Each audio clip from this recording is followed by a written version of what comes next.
From KGW News, this is Straight Talk with Laurel Porter.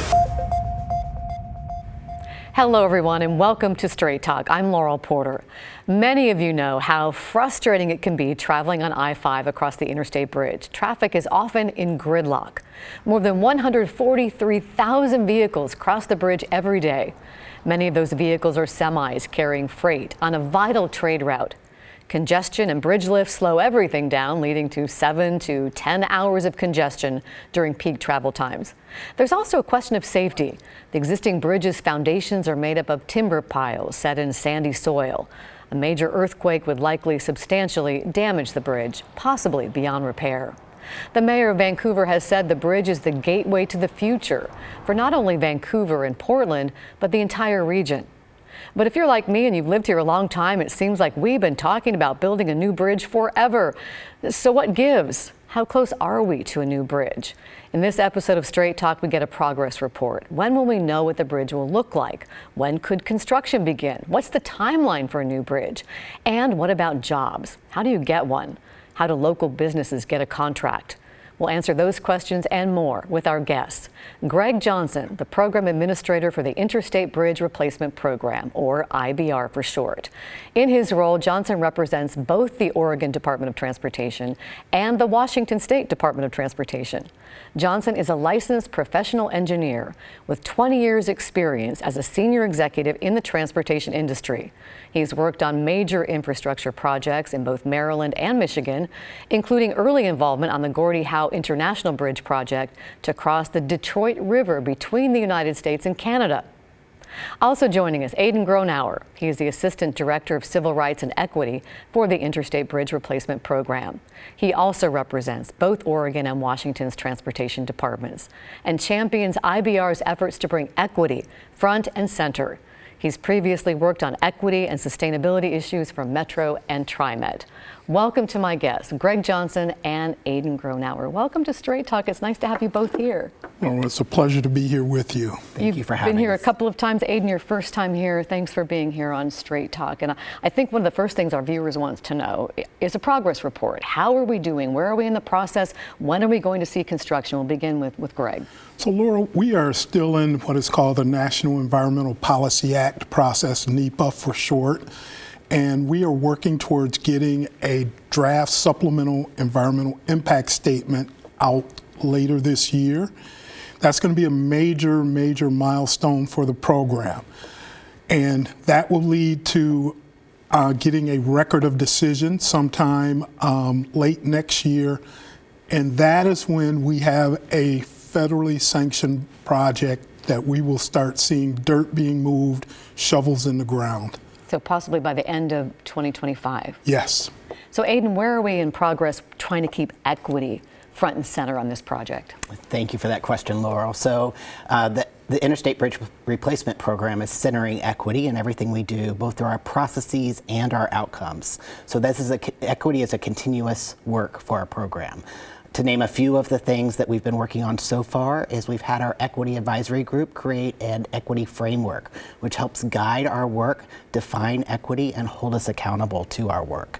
We have also made sure that we have a robust community engagement program and a language access program so that we are reaching and elevating the voices of our equity priority communities. And we're showcasing these efforts on our accountability dashboard that's on our website.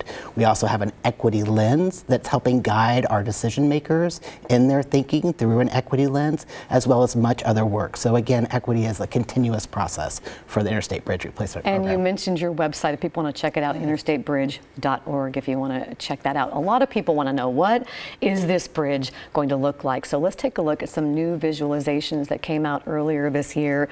And we see a single span. We also have the double span and a movable bridge. And that movable bridge means it has a lift, a bridge lift like we have now for a drawbridge. And when the mayor of Vancouver saw these earlier this year, she says, why can't we have a more attractive bridge? And people may wonder, why can't we have a beautiful bridge like the Tillicum Crossing gets so much attention, the Golden Gate Bridge? Greg, is this what the bridge is going to look like? It doesn't really look that impressive. So these are just graphics showing different bridge types. This doesn't show what the actual possibilities for special design elements could be. But one of the things that we are very restricted in height, a modern bridge unimpeded by height at its location would be a cable stay bridge, which would have the soaring spires and the tall cables. But we are next to two airports that we cannot punch up into their airspace. So we are restricted on the type of bridge that we can build. Well, let me ask you about something that everybody saw on television in March. We were horrified when this barge collided with the Francis Scott Key Bridge. This is a bridge in Baltimore that collapsed the bridge. People will remember that. 6 people, construction workers who were on the bridge, were killed. The Maryland Transportation Department has said that it would take 4 years to rebuild at a cost of $1.7 to $1.9 billion. But recently that estimate's been upped because of inflation and other things to $3 to $4 billion. Still a fraction of what I understand the cost of the Interstate Bridge is going to cost here of $5 to $7.5 billion. Why is our bridge, Greg, so much more expensive than rebuilding this Key Bridge? So, Laurel, I am intimately familiar with the Key Bridge. I was a Maryland State Highway Administrator for 2 years in Maryland, and have driven across that bridge many times when I was out there. This is a different situation. We are actually a 5-mile corridor that we will be putting light rail across the river. We will also be putting bike and pedestrian facilities and rebuilding 7 interchanges. While their bridge, complex and large, it is only a bridge project, just a singular bridge. And you expect, though, that the cost of the interstate bridge here is going to go up, right, because of inflation. Do you have any idea by how much? We don't know at this point. We know the inflation spiral that we're seeing on construction projects across the country. And this is a concern to us. As we wrap up our National Environmental Policy Act process, we will be redoing an estimate to give folks an idea of what inflation has done to the cost. And once again, it's a matter of time. Time is the worst enemy of large projects. So we are trying to get this thing started so we can limit the inflationary and escalation that we're seeing across the country. Talk about time. Back in 2013, when the CRC, the Columbia River Crossing, was scrapped, I think it was like $3 billion maybe we were talking about. So we're talking like more than double that. Are you concerned about the cost? Because where's the money going to come from? Oregon's pledged $1 billion, Washington's pledged $1 billion, the feds have kicked in $600 million, but that's a long ways from $7.5 billion plus. It is. So one of the things, we have a large grant, and probably one of the largest grant applications this region has seen. We're requesting $1.5 billion from the U.S. Department of Transportation in a big bridge grant, and this was part of the IIJA legislation that was passed. So we are hopeful. We've had visitors as high up as Secretary Buttigieg out here looking at the bridge, as well as the Federal Highway Administrator, Shaylin Batt, out here seeing what the issues and the concerns are. So they recognize the criticality of getting this bridge funded and built. And of course, tolls are going to pay for some of it. Tolls, we're going to have tolls. Tolls will be a part of this process. Bridges of this size across the country generally have tolling as one of their funding streams to help get these things built. Well, let's talk about how you're going to build it and about the workforce. We'll start with Greg, and then Aiden, you join in. Is this project, you mentioned it's 5 miles of a project with freeway interchanges and expanding the freeway. Is this going to be one giant project, or is it going to be many projects? How are you going to do it? So we had great guidance from both DOTs, both the Oregon Department of Transportation and Washington State Department of Transportation, to say they do not want to see this as one large contract. So we have went about breaking this into, right now we are at 28 different contracts to help get this built. So the bridge will be the first and probably the largest contract, but there will be numerous opportunities for different businesses locally and nationally to have a footprint on this project. You want to add to that, Aiden? Absolutely. So this project brings a once-in-a-lifetime opportunity for many of our small and disadvantaged businesses and our workforce. So we're trying to be strategic in our approach to make sure that they reap the benefits of these economic opportunities. So as Greg mentioned, 28 different packages. We tried to be strategic in how we debundled those packages so that our small and disadvantaged businesses can see themselves not only as prime contractors on those, but also as subs. We are also historically, since small and disadvantaged businesses have been left out of these opportunities, there has been since the 1980s a program called the Disadvantaged Business Enterprise Program, where a disadvantaged business enterprise is a small business that is owned and operated by somebody who is considered both socially and economically disadvantaged. So we're ensuring that we maximize our goals on each of these different contract packages to ensure maximum participation, both in the design and the construction opportunities. So we're really looking for creative ways to make sure everybody sees an opportunity for themselves to thrive on this project. And it may seem overwhelming to some of these small businesses and disadvantaged businesses to become a part of this huge project, dealing with government agencies, staffing up, meeting contract requirements. How are you helping them make it through that process? How are you helping them prepare? That's a great question, Laurel. So that is true. You know, many small businesses, this can seem overwhelming for them, and we realize that.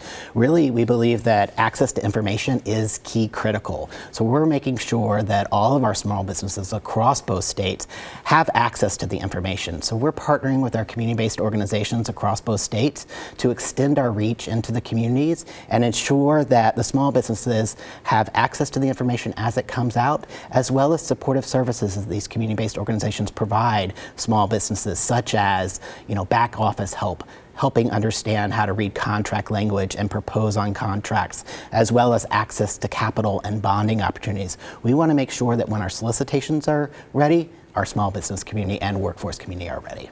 And Laura, one of the other things that we are doing, our office hosts office hours where we invite small businesses or even everyday citizens, neighbors to come to our office and talk to real people who are involved in the projects to make sure they can get the information they need to interact or be a part of building this project. And if they want to find out more about that, or they want to actually set up some office hours, they can go to your website? Yes. Or the email info@interstatebridge.org. We'll repeat that later on. Aiden, the program also commissioned this workforce study. Why was that needed, and what did you find out through that study? So this workforce market study, which is available on our website as well, was key critical to us understanding what's going on in the region as far as other large projects at the same time, as well as what the workforce looks like in our region. So we could understand where the gaps are in the workforce amongst all the different trades and get recommendations on ways that we can grow that workforce as well as diversify that workforce. So this was really important for us to see where the Interstate Bridge Replacement Program and our partners really need to lift up the disadvantaged workforce community to be ready for Interstate Bridge. And one of the things that you found is there's a big workforce shortage for people of color, for women, and all around. I think 22,000 people you need for this project. Greg, how are you going to make up that shortage? I mean, that's a lot of people. Are you going to be ready for these big, important projects? I think we will be. We're doing a lot of early pre-work, reaching out to communities. We will have projects that will focus on low-income areas by zip code to make sure that those folks know that these opportunities exist. So we're trying to ring the bell now to get folks' attention and say you can make a great living in the construction industry. These jobs are well-paying to support families. So this is going to be our efforts in the upcoming years to make sure that folks know that we're getting into high school, even junior high, to let folks know about the opportunities that will exist. You do have a lot of competition, though, don't you, for the workforce? Yeah, we know that the CHIPS Act is some of the build out of that funding is going to be in competition. We have other infrastructure projects like bridge projects here in Portland. We have projects up in the Puget Sound area that will be competing for the same pot of employees. So we're going to be diligent in getting that outreach done and letting folks know that they can work here close to home and make a great wage. Well, one of the barriers that the report said that you have for all of these projects really is something that was really discouraging about the persistence of harassment at work sites. So I want to read a quote from the study, and it says, "Harassment remains a significant issue on job sites. This includes harassment based on gender, race, and other identities, harassment of apprentices, and disrespect often experienced by all workers. Workers also experience isolation and exclusion. This impacts the industry's ability to retain current workers and recruit future workers. The industry has not yet widely adopted policies and practices that effectively address job site harassment and discrimination incidents." Aiden, what is the IBR program doing to address that, to make sure that's not a problem on your job sites? Are there going to be strict uniform policies when it comes to harassment? Yes, Laura, there will be. So we realize that this is an issue across the nation within the construction industry as well as in our own neighborhood, right? And so the Interstate Bridge Replacement Program is creating those policies and those practices as well as trainings to help interrupt discrimination when it's happening in the moment. Bystander intervention is what it's called. So we are going to be requiring that of all of our contractors on the Interstate Bridge Replacement Program. There will also be mechanisms in place to hold folks accountable. We are also exploring having an ombudsperson on site so that the workforce can go to somebody directly if they feel comfortable, and that there's no barriers to that communication, so that we can make sure that the Interstate Bridge Replacement Program is really a safe and welcoming job site for everyone. Greg, what about people who are listening who want to get involved with the program? They're thinking about a job, maybe a business that's watching. Are there resources available? How do they get more information? Yeah, the first step is to get in contact with our office, and we can walk folks through what they need to do to get themselves prepared. We had a large industry meeting in early May where we invited just about 300 different contractors, consultants, small businesses to come in and hear and listen. So we're going to keep those type of efforts up to make sure that people know how to get involved, what things they need to do to be ready, how they can partner up with other contractors or consultants to get a part of this program. And again, you can check out the website, interstatebridge.org, or go to the email address, info@interstatebridge.org, and ask any questions that you might have, or set up an appointment to have those office hours that you were talking about, Greg. When we come back, we'll look at concerns that some folks who live along the bridge corridor or have businesses there are concerned about the possibility of losing their property through eminent domain. We're back in 2 minutes.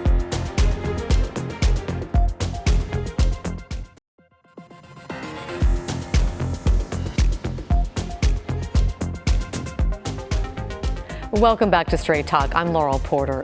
We are getting a progress report on the Interstate Bridge Replacement Project. Welcome once again to my guests, IBR's Program Administrator Greg Johnson and Aiden Gronauer, the program's Assistant Director for Civil Rights and Equity. Thanks again for being here. Thank you for having us. Thanks for having us, Laurel. As I mentioned before the break, we were going to talk about eminent domain, something called eminent domain. It could affect some residents and some businesses in Oregon and Washington along the bridge corridor, the proposed bridge corridor. There are folks concerned about the possibility that their properties will be taken by eminent domain.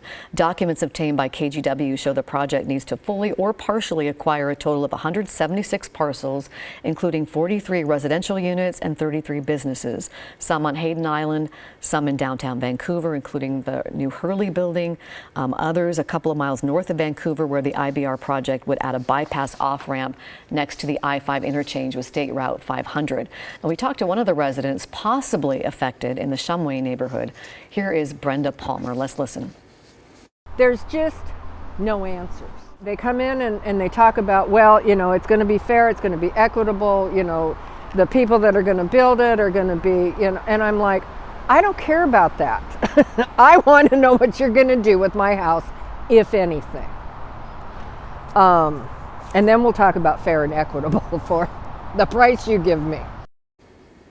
Greg, when you were growing up in Michigan, your family was displaced by an infrastructure project, and you've told me your dad really never got over that. He always talked about it. And you've said you've spent your career making sure folks who are impacted by projects like this have their voices heard and they feel like they are part of the process. So what do you want to say to folks like Brenda, some of these businesses who feel that they really aren't getting answers, that they can't move forward, they're feeling like they're in limbo? What do you want to say to them?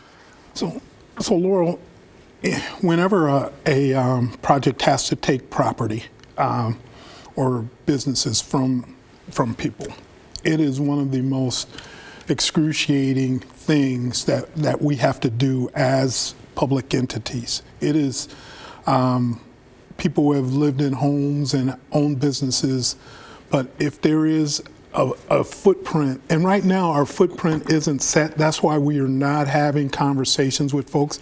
The footprint of the project won't be set until we have that final record of decision in 2025, and that's when the process will start in earnest. But the experiences that I bring to this, and I've all over the state of Michigan and even in Maryland, have sat and talked to people whose homes were and businesses were impacted by projects. And it is one of the most emotionally charged things that you will do. But we are seeking to be fair and get people notice. Eminent domain is one of the last tools in the toolbox to use when seeking to obtain property for a project. We first, once we get to that part where the footprint is set, we will be going out, talking to people, having negotiations so they understand all their rights in this process. That's one of the key things, is folks know what's going on and understand what they can agree to, what they can say, no, I'm not accepting that. So there is a very set process that is a federal process that we will be adhering to, because once again, if I were to go out and just kind of willy-nilly start informing some people and not others, it would be unfair. The process would be unfair. So that's why we are adhering closely to the federal process, making sure that folks have their rights protected as we move forward. So you just don't have enough information right now to be able to talk to folks, it sounds like. So Aiden, what do you want to say about the equity part of that? Sure. So I agree with Greg. This is an emotionally charged topic for anyone facing these issues. So our equity teams are doing equity analysis to look at any disproportionate impacts on minority and low-income communities. But again, nothing has been set yet. We're still in the initial stages of a draft supplemental environmental impact statement. I would say that access, again, and information is key critical to the community, so I hear their voices. And as soon as we get that draft out on the streets, we want to hear from the community. We will also be doing robust outreach to make sure that every homeowner is provided information in their language of choice. So we know we have a multilingual community in the Portland, Vancouver area, so making sure that all information is provided and translated into their language of choice, as well as making sure that they know their rights. So we are looking at this through an equity lens, but in the beginning, we're also trying to mitigate any impacts and avoid eminent domain at any cost. Let me just ask you a really quick question here, and this probably deserves a longer answer, but we're almost out of time. But this Just Crossing Alliance is a group of advocates and activists who say, why can't we just build a bridge, not do all this other stuff, this I-5, expansion of 5 miles and freeway interchanges? Then we wouldn't have to acquire so many properties. It wouldn't cost so much. Why can't we just build a bridge, Greg? Laurel, it's a question we get all the time, and the answer is complex. But this region has agreed on 6 fundamental problem statements. That's part of the federal process. You have to have a purpose and need for why you are doing this.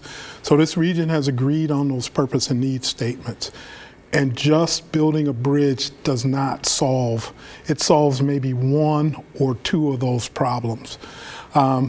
Putting a bridge back at the same height and level and not coming back, we cannot